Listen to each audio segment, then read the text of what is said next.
Hey everybody, welcome to our second shot on my coral special. We'll be answering some questions you guys left on the YouTube video. Thank you for that. Thank you for the support. And keep the questions coming. It's easier to answer questions than it is to ad lib.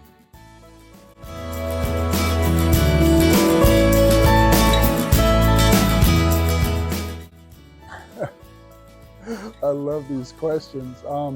Well, there are corals that are photosynthetic, and they use light energy as well as amino acids and proteins and things like that to be able to grow. Most of those are called hermatypic, and that means they lay down calcium carbonate skeletons and help build the reef work. You have the non-photosynthetic corals. They're ones who use their polyps for food capture. Typically they're found in more turbid areas where you've got lots of runoff, lots of debris and detritus, kind of typically dirty water. Think more like where the shrimp boats go in and out, not as pristine as the fore reef where the hermatypic corals grow. It's not an easy question because there are a lot of ones who kind of swing both ways. Again, better to be in person so I can point at stuff because I really like to point when I'm talking.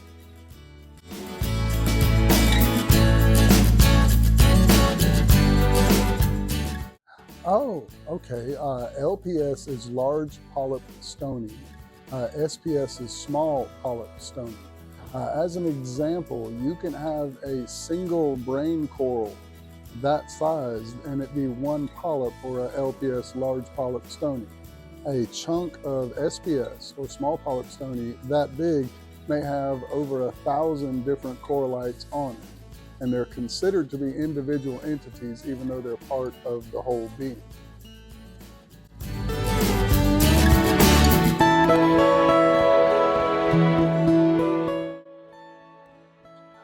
It is much easier to keep soft corals when first starting out. They are going to be more tolerant of swings, changes, or variables in water chemistry, or until you get your lighting dialed in. Starting with the soft corals will ensure your success, and you'll be much more likely to branch out to the stony corals, unintended.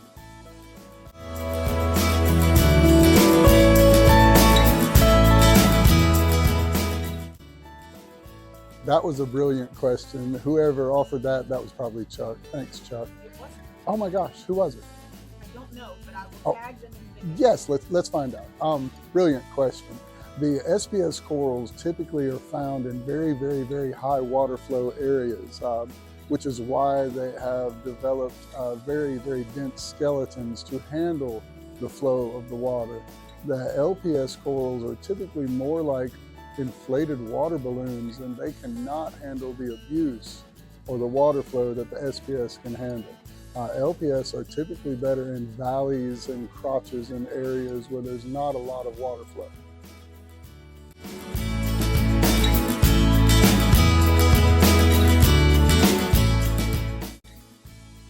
Oh my goodness.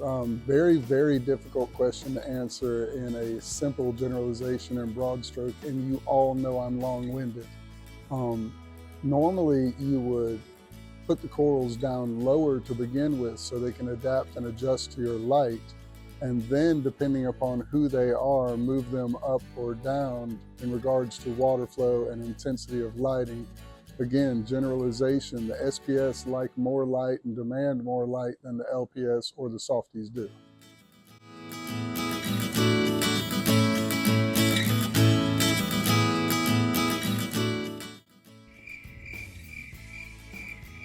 Euphyllia is a coral. There you go, Andrew, it's a coral. No, Euphyllia is an LPS coral, large polyp stony. They are almost like anemones on sticks. Typically, they're very, very wavy. Everybody is drawn to them for their movement. They will get along with other Euphyllia of the same genus, so be careful in putting your torch coral too close to your hammer. They will war. It's a form of chemical warfare involving nematocysts. We'll get into those later.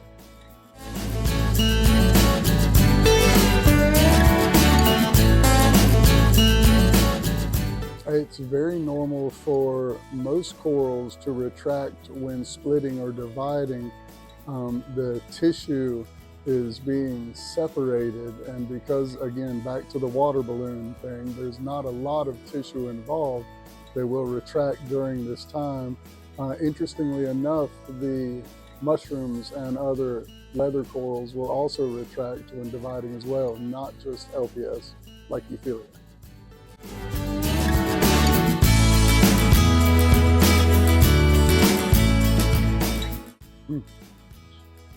Very good question. Typically, if we're anticipating growth in corals, not just speaking on stonies, but it's easier to use them as a broad stroke, they're going to consume calcium, carbonate, magnesium, and other trace elements and minerals as they grow. Think of a human skeleton. If the water is poor or starved for calcium, carbonate, magnesium, it's so aggressive it will dissolve it back out of the tissue of the corals. Think osteoporosis meets the Grand Canyon kind of thing. So by dosing small amounts frequently, you can keep the level stable and ensure good growth, or frequent partial water changes to keep your levels where they're supposed to be.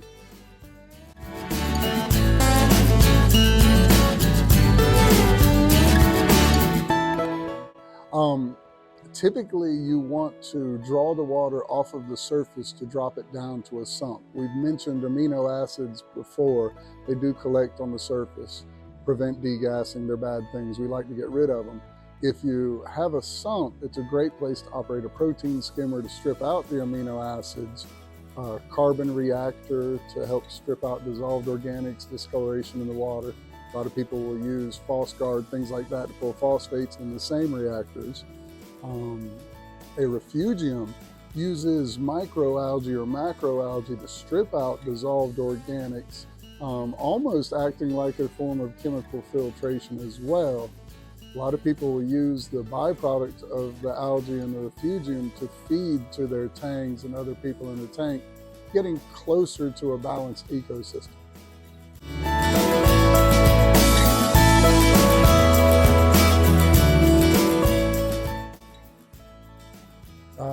I prefer specimen cups and coolers or large Tupperware if available. It's always a very good idea to check your salinity versus the store's salinity, so make sure we're not going to get any osmotic shock, drip people over if need be. And it is a very good idea to use a dip of some sort to try to treat the corals before they go in your tank. Inspection is always good as well. Some dips work better for different corals. Iodide-based dips tend to work better for soft corals, whereas some of the herbal type dips work better for Euphyllia and some of the delicate corals like smooth skin aquapores.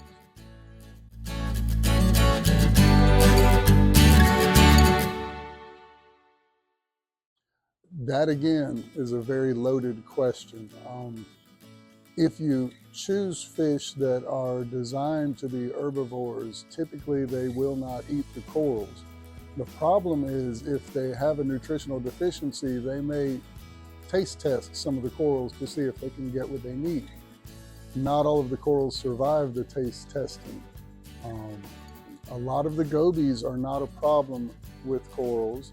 Some of the examples of why it's not a simple answer: clown gobies have been known to cause problems with SPS corals, not because they're eating the polyps on purpose, but because they're hunting the copepods that live in the polyps, and they end up damaging the polyps by accident. Again, best done in person where I can point. Thank you for listening, watching, paying attention. Thank you for asking questions. It makes my life a lot easier. We should be back next week if you want us to do another installment. Give us more questions. We appreciate the support. Keep it up.